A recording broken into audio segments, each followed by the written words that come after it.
tua. Bagaimana dengan perasaan orang tua? Menyaksikan anak-anak, cucu-cucu kita yang dulu masih kita timang-timang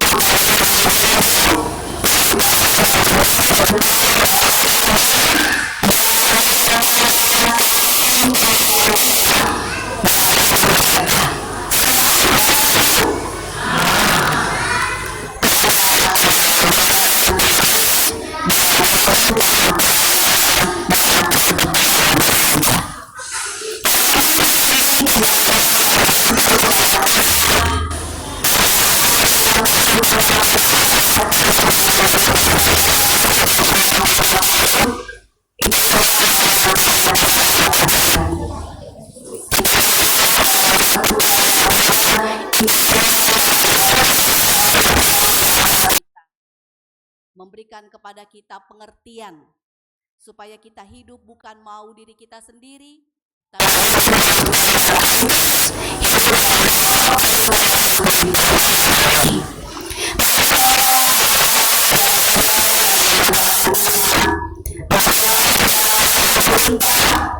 secara lahiriah kita sering menginginkan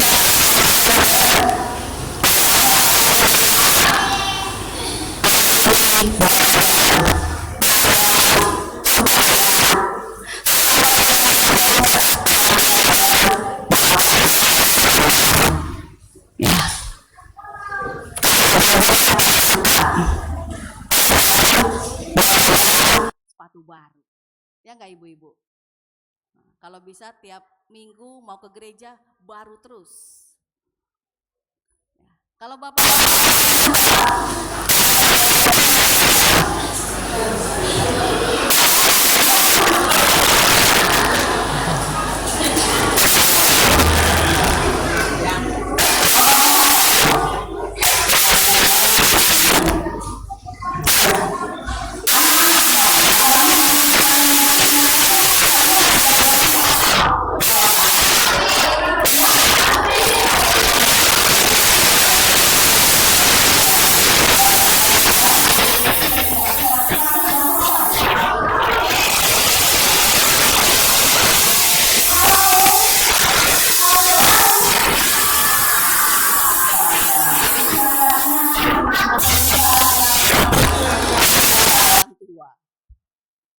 HP baru, waduh, zamannya Ibu Pendeta itu baru kuliah baru bisa pegang HP, ya. Usia anak-anak gak tahu apa itu HP.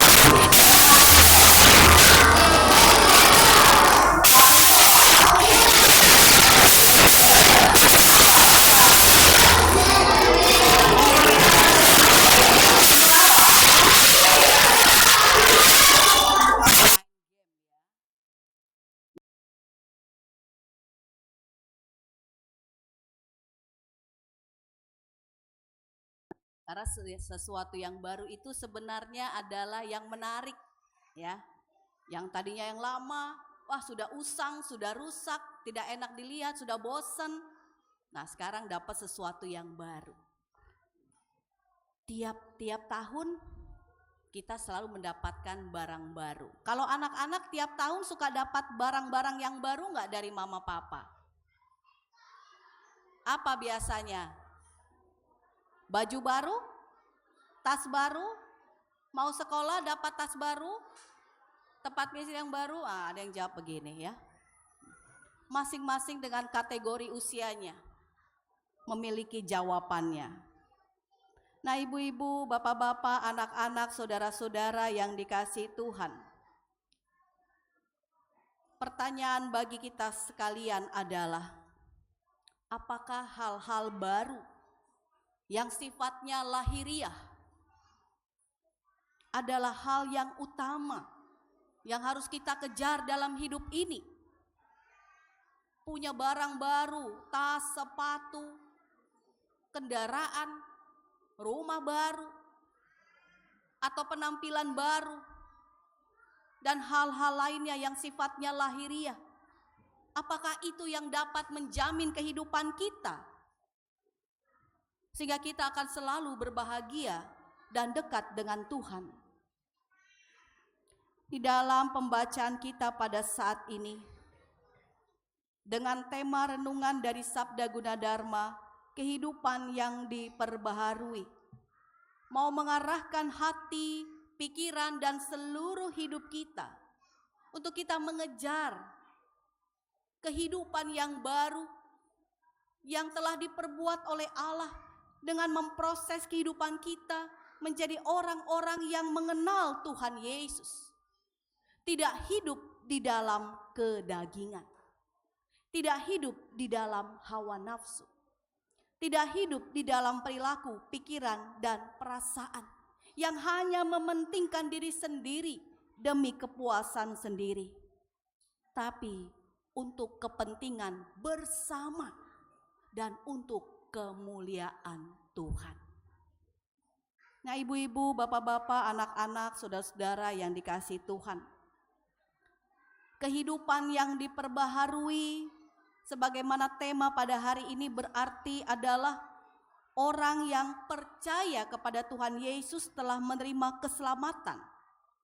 Yang awalnya mereka semua yang hidup dalam kegelapan, kita diubahkan hidup di dalam jalan terang, memperoleh kerajaan terang.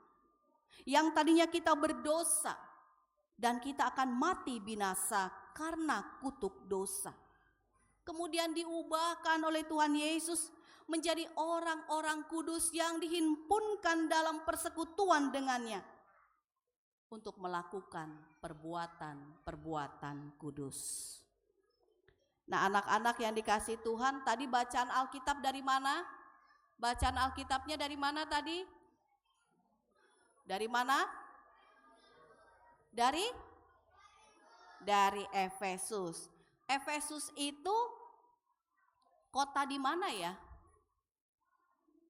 Di Asia Kecil. Sekarang di mana itu ya? Tahu nggak Efesus kira-kira di mana ya? Di Turki ya.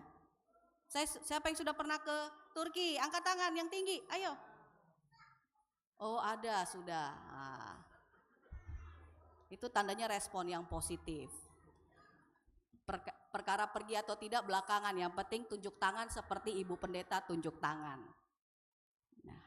Nah, Paulus menuliskan surat penggembalaan. Nah, ini surat penggembalaan kepada jemaat yang masih tampaknya hidup dalam manusia lama. Dalam hal apa manusia lama? Penampilannya? Bukan. Dalam hal kepemilikan? Bukan. Dalam hal apa? Dalam hal ya tabiatnya, perbuatannya. Masih egosentris. Masih merasa yang lebih baik, lebih benar. Masih mengikuti hawa nafsu dan pikirannya yang sia-sia. Hidup seperti orang yang tidak mengenal Allah, yang tidak mau berbuat benar, yang baik, padahal sudah dikasih tahu. Jangan berbuat yang tidak baik. Jangan begitu, tidak baik. Tapi terus melawan, terus membantah, terus menolak. Nah, di sini siapa yang suka menolak orang tua? Kalau orang tua suruh, angkat tangan yang tinggi.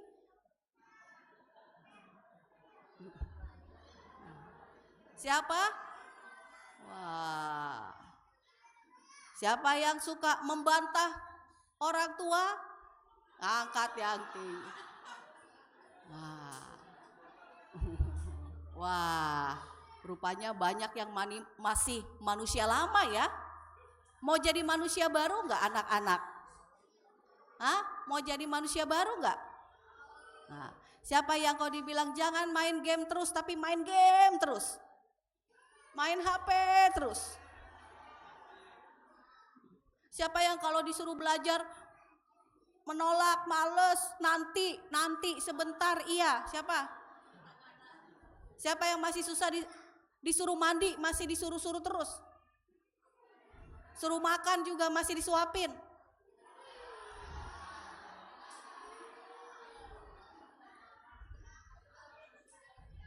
Nah, inilah Bapak Ibu kepolosan keluguan anak-anak kita. Mereka masih pada tahap menyerap informasi. Masih belum pada tahap membedakan mana informasi yang harus mereka serap dan mereka lakukan. Masih dalam proses. Nah, tugas kita lah supaya mereka dapat mengerti seperti apa hidup sebagai manusia baru. Hidup di dalam ketaatan kepada firman Allah yang dimulai dari hidup yang taat, yang patuh, mengasihi, menghormati orang tua atau orang-orang yang ada di sekelilingnya. Ketika anak-anak dengan kepolosan dan keluguannya berkata saya, itu adalah ciri kemanusiaan kita sesungguhnya. Kadangkala kita sendiri sulit untuk keluar dari hawa nafsu dan kedagingan kita. Karena memang hidup dalam kedagingan itu tampaknya menyenangkan. Menggoda sekali. Hidup sesuai dengan keinginan kita sangat menggoda kita, mau-maunya kita. Tapi Tuhan menghadirkan kita dalam dunia ini bukan hidup semaunya kita, tapi kita hidup mengikuti kemauan Allah. Yang salah satunya di sini disampaikan, tinggalkanlah pikiran yang sia-sia, tanggalkanlah segala sesuatu yang masih melekat dalam diri kita, yang membuat kita melawan Allah, yang membuat kita jadi cemar di tengah-tengah persekutuan di mana kita berada. Kita diajak untuk belajar mengenal Kristus dan cinta kasih-Nya. Bahwa ketika kita mengenal Kristus dan cinta kasih-Nya, tidak perlu disuruh, kita akan mengikuti apa yang Kristus inginkan. Seperti anak-anak kita, kalau dia suka dengan pekerjaan atau sesuatu, tanpa disuruh, dia akan melakukannya. Begitu juga kita. Kalau kita selaku orang tua, kita mengasihi Tuhan kita Yesus Kristus. Karena Kristus sudah lebih dahulu mengasihi kita. Maka tanpa dipaksa, tanpa diintimidasi, ditakut-takuti, kita sudah bisa memilih. Saya mau ikut Tuhan walaupun jalan yang benar, jalan hidup kejujuran, ya, keadilan, itu kadangkala sulit. Tapi kalau mengikut Yesus, pasti mendapatkan hasil yang baik.